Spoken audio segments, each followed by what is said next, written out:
আমি সরাসরি চলে যাব দীপাঞ্জন বাবুর কাছে। এর আগে ভোটের নমুনা আমরা দেখেছি, আর এখন নতুন এই যুক্তি, ঠাকুর ঘরে কে আমি তো কলা খাইনি টাইপের ব্যাপার মনে হচ্ছে আমার। আমার রাজ্যে চুরি হবে, আমার রাজ্যে ভোট লুট হবে, আমার রাজ্যে হুসেন ব্যালেটকে খুঁজে পাওয়া যাবে, আমার রাজ্যে ভুতুরে ভোটার এসে ভোট দিয়ে চলে যাবে মারা যাওয়ার পর। অথচ আমি বলবো যে আমার রাজ্যে কেন্দ্রের ভোটে কেন আমার রাজ্যে কেন্দ্রের বাহিনী আসবে? রাজ্যের ভোটে যদি কেন্দ্রের বাহিনী আসে তাহলে কেন্দ্রের ভোটে কে আসবে?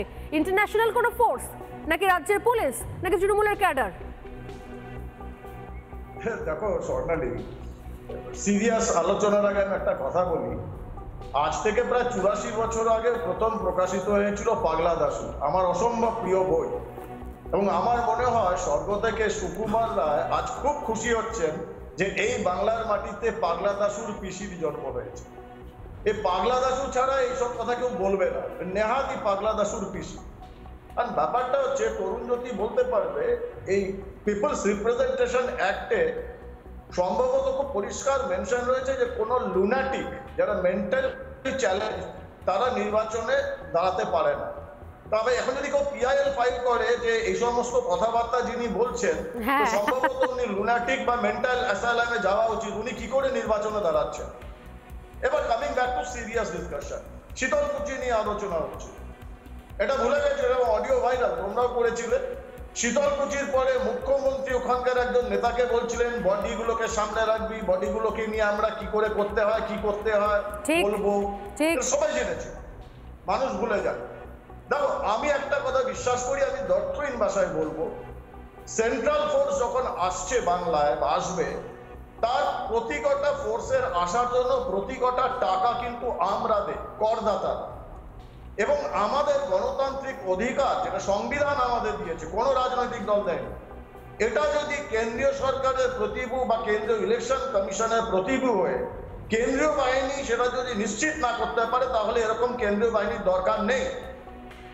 এটা এবার সময় এসেছে যে সেন্ট্রাল ইলেকশন কমিশনকে শুধু কেন্দ্রীয় বাহিনী পাঠালে হবে না, সেটাকে এফেক্টিভ ইউজ করতে হবে, যেটা আমরা বাংলায় দেখিনি। তাদের আনছে, ঘোরাচ্ছে, এবং স্টেট পুলিশ সম্পূর্ণ অসহযোগিতা করছে, বিভ্রান্ত করছে, এবং মুখে ওদিকে চিৎকার, তারপর ওই চিৎকারটা ইলেকশনের পরে করবে। এই তো কেন্দ্রীয় বাহিনী আসলো, কি হয়েছে? যেটা তরুণজ্যোতি বলছিল খাঁটি কথা, ওই একটা আরাবুল হাকিবুল নয়, এরকম প্রচুর রয়েছে।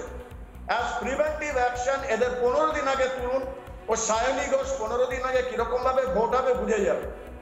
সেকেন্ড, আমি মনে করি বাংলার প্রত্যেকটি রাজনৈতিক দল, বিরোধীরা, যার যেখানে শক্তি আছে, এবার সময় এসেছে এই দুর্বৃত্তদের তাড়া করবার। নির্বাচনের দিন যদি ওই সকালের 6 ঘন্টা যদি আপনারা এদের তাড়া করতে না পারেন, আপনাদের কিন্তু আবার এই দুর্বৃত্তদের মেনে নিতে হবে।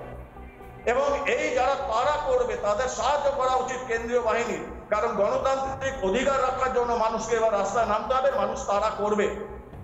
আমি শুনেছি নিম ফুলের মধু নাকি মধু এবং নিম পাতা, তো এই 2 টাকার বহিষ্কৃত সাংসদকে জানিয়ে দেই, আমি নদিয়ার ছেলে, আমরাও বলছি নিম পাতা বাটা আমরাও রাখবো। এবার ওনাকে বোঝাবো যে নিম পাতা বাটা 2 টাকা হয় না হীরানন্দানীর 2 লাখ টাকা। তো এটা মানুষকে ডিসাইড করতে হবে, মানুষকে এগিয়ে আসতে হবে, এবং কেন্দ্রীয় বাহিনীকে এফেক্টিভ হতে হবে। আর পাগলা দাশুর পিসির আমি সুস্থতা কামনা করি, এছাড়া কি বলবো, আমাদের দুর্ভাগ্য যে পাগলা দাসের পিসি রাজত্ব চালাচ্ছে। আমি আসবো, সুদীপ্তবাবু হাত তুলছেন অনেকক্ষণ ধরে, ওনার উত্তরটা আমি নেবো ডেফিনেটলি। তবে তার আগে শোনাই যে শুধুমাত্র ভোট আসলেই নয়, সবসময় কেন্দ্রীয় বাহিনী নিয়ে একটা অ্যালার্জি। সাম্প্রতিক সময় যেরকম দেখলেন যে ওই ছুঁয়ো টাইপের কুণাল ঘোষের গানই মনে পড়ে যাচ্ছে, সেরকম টাইপের একটা লুকোচুরি চলছিল পুলিশ আর শেখ শাহজাহানের। পুলিশ বলছে আমি কিন্তু যাবো, তুমি কিন্তু থাকবে না, তুমি থাকবে কিন্তু আমি যাবো না। একটা অদ্ভুত মিষ্টি মিষ্টি একটা খেলা চলছিল। 56 দিন ধরে খেলা চলার পর শেষ পর্যন্ত তাকে গ্রেপ্তার করা হলো। গ্রেপ্তার করার পর যখন গোটা ঘটনায় সিবিআই ঢুকছে, তখন ফিরহাদ হাকিম কি অসম্ভব গোঁসা, কি অসম্ভব বিরক্ত। তিনি কি বলছেন একবার শোনাবো। আমাদের পুলিশ মানে বাংলার পুলিশ তারা এসে ধরবে, তাকে অ্যারেস্ট করে নিয়ে আসবে, আর তারপর স্পুন ফিডিং করে তাকে সিবিআইকে দিয়ে দেবে। কেন? বাংলার পুলিশ চার্জশিট করবে, সেই চার্জশিট যদি অন্য থাকে, হাইকোর্টের সবসময় তার সেই অধিকার আছে, সেই চার্জশিটটা দেখে যদি হয় তাহলে পুলিশের বিরুদ্ধে ব্যবস্থা নেবে। কিন্তু আমাকে ইনভেস্টিগেশনই করতে দেবে না, চার্জশিট করতে দেবে না। আর এতদিন ধরে শাহজাহানকে পাওয়া যাচ্ছে না, যখন বাঘের তোয়াক্কা না করে শাহজাহানকে খুঁজতে খুঁজতে শাহজাহানকে পাওয়া গেল, তখন তাকে সিবিআই কে তুলে দাও। এইটা অন্যায় হচ্ছে।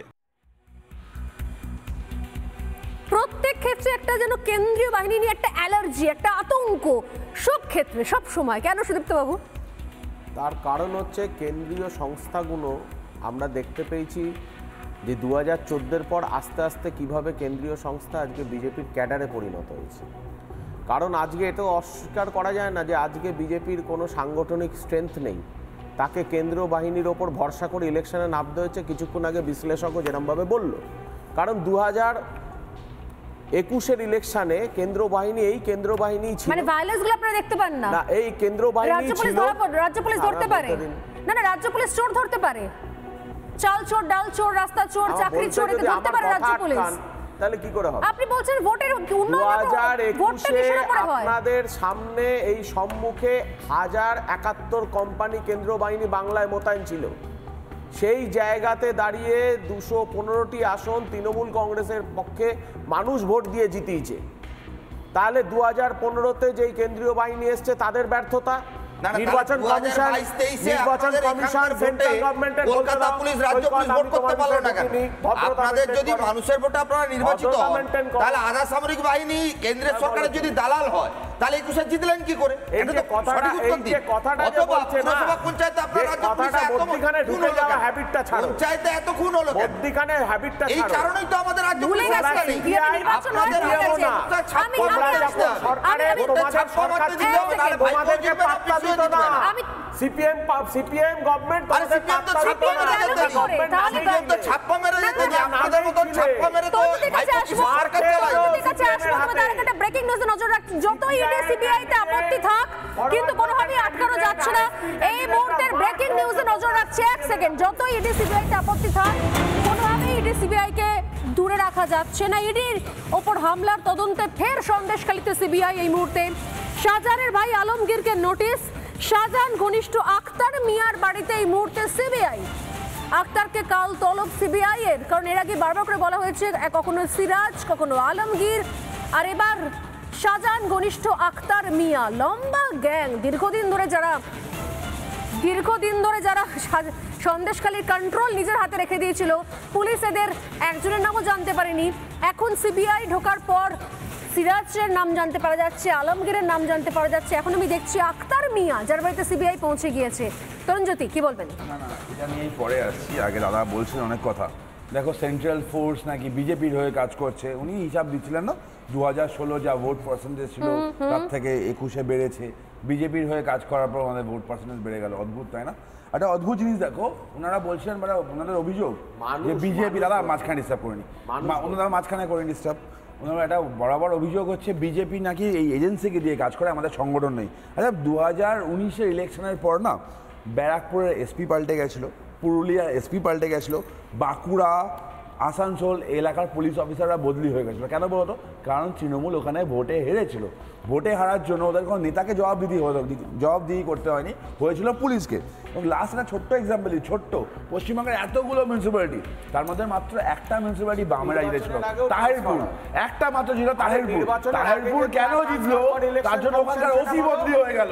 মানে কারা পুলিশ দিয়ে সংগঠন চালায় এটা বোঝা যাচ্ছে দাদা, এটা চোরের দল।